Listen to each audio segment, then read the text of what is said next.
Hello everyone, welcome back to Luke's Movie Talk. We'll go over some of the most recent movies I've been watching. And for this video, we're looking at the newest Disney animation movie, Strange World. But before I get into that, I uploaded a review for the Studio Ghibli movie, Spirited Away. So if you're interested, go give that a watch. And make sure to like, subscribe, keep up to date with all future uploads. Okay, so let's quickly go over the plot of Strange World. Okay, so the basic plot of this film is that this community or this city live in this secluded area that's basically cut off by mountains in every direction. And this family, who consists of the adventurer Jaeger and his son Searcher, they're basically adventurers. They go out all the time, and the movie starts off with Jaeger going off to adventure to find the mountains, and Searcher goes back to the town with this new thing he's found, which is basically a electricity or power source that's from this plant that he's found. And over the next 15 years or so, the whole city becomes dependent on this fuel, and it's become a lot more modern. And they find out that this plant is starting to die off, so they have to go into a cave system to find out where this plant is going, where it originates from, to try and find the cause. And they end up meeting Searcher's father Jaeger, who went missing all those years ago. They meet up and they find this strange world, literally, with all these odd creatures, this weird environments, and they go through the journey, and it's really strange. They don't know where they are. They go against odd creatures, they make friends, they make enemies, and throughout the film they're trying to figure out what's going on, and they're having family drama all at the same time as well. And at the end of the film they find out that their city, or the land they are, is actually a giant turtle, and the insides of where they've been going through is the inside of the turtle, and all the creatures, it's blood cells, and it's immune system and everything. And they actually find out that the plant they've been using for power is a virus that's killing the turtle. So they end up having to decide whether to allow the turtle to keep dying as a result of this power source so they can live, or they get rid of the virus. Well, they'll lose power, but they'll save the turtle.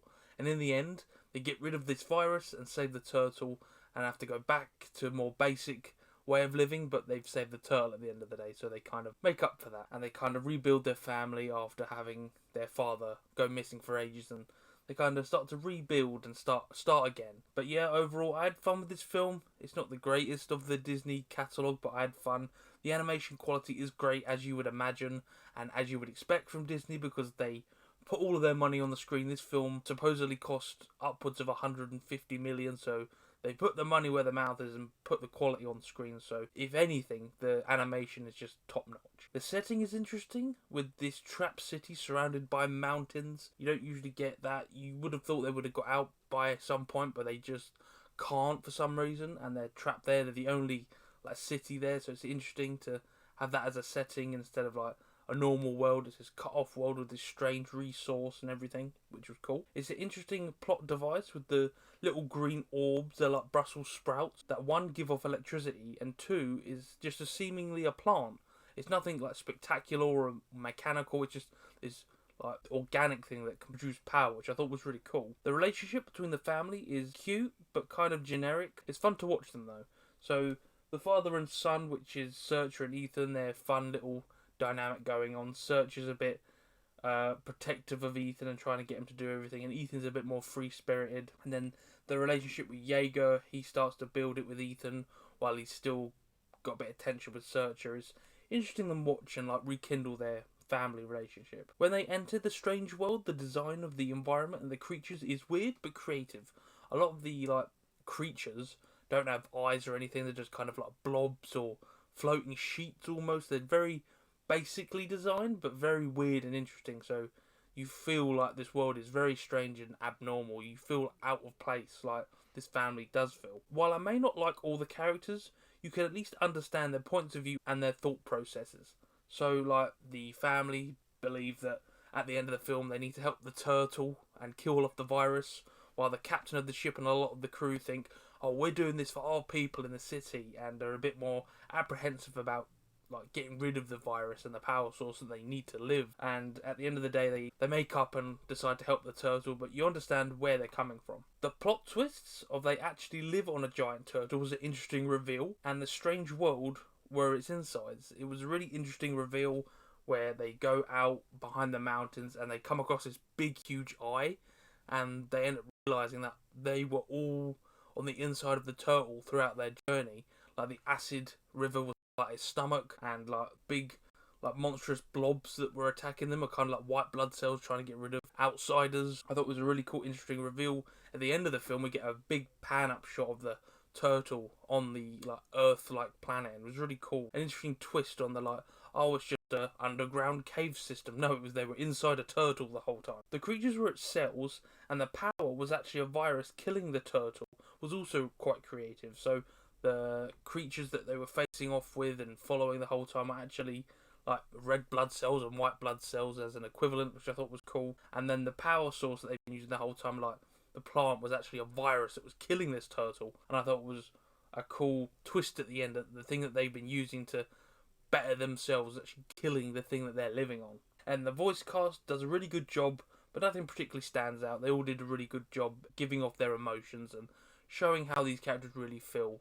Overall, got a few negatives as well. This film isn't perfect. The Jaeger, Searcher, and Ethan are all kind of annoying, stubborn characters that want their own way, and it's kind of just annoying because, like, for example, Jaeger never listens to Searcher, Ethan never listens to Searcher, Searcher doesn't listen to Jaeger or Ethan either, and they're just all stubborn. They don't listen to each other. They're all just going to do their own thing. And if they would just agree on some things, the plot would have gotten sorted out so long ago, and it would have been so much easier. But it's just annoying to watch them just bicker half the time. It was kind of unbelievable that everyone in the crew would immediately change their minds and help the turtle. People aren't that nice in the real world. So I can understand the family because they're the main characters. They're like, oh yeah, let's save this poor turtle. But then the crew are just automatically like, oh yeah, let's help it. At first off, they were like, oh no, we'll do it for the city. But then switch 180, like, oh no, let's save the turtle. They wouldn't be like that. They would put the people of the city first, surely. While Searcher may be controlling over Ethan, Jaeger as a father is awful. He abandons his son and family just to see over the mountain. So Jaeger's got this like want and dream to go see what's over the mountain, and literally puts everything else behind that dream. And he's kind of crappy for that reason. Overall, the story and the characters are forgettable, to be honest. They're not really particularly interesting either. They're just one-dimensional. Like, Jaeger's like this adventurer and bad father. Searcher's this farmer and he's just annoyed at everyone. And Ethan's a gay character and that's kind of it. Like, they're not particularly interesting. They're just like the one notes they are and that's it. So it's kind of a bummer that. And then the movie isn't bad, but it's just middle of the road. It's leaving nothing of substance. It's just kind of telling its story and then it's forgettable. The only thing I kind of took from it is that, oh, they live on a turtle. And that was kind of the story for me. Like, I didn't really care for the characters or the overall plot, and it kind of just felt me thinking, this was kind of okay film. But overall, if you want to watch a film, this will be okay for you. There's definitely better ones you can watch, and if you want to watch a better Disney film, go watch Pixar's Turning Red, which I did a review for. So if you want to see a Disney film, watch that. It's much better than this. But overall, I had fun with it. At least it's like enjoyable for the most part. So give it a watch if you're at least interested. Yeah, that's my thoughts on this film. If you like this video, be sure to leave a like and subscribe to keep up to date with all future uploads. And until next time, I will see you all later.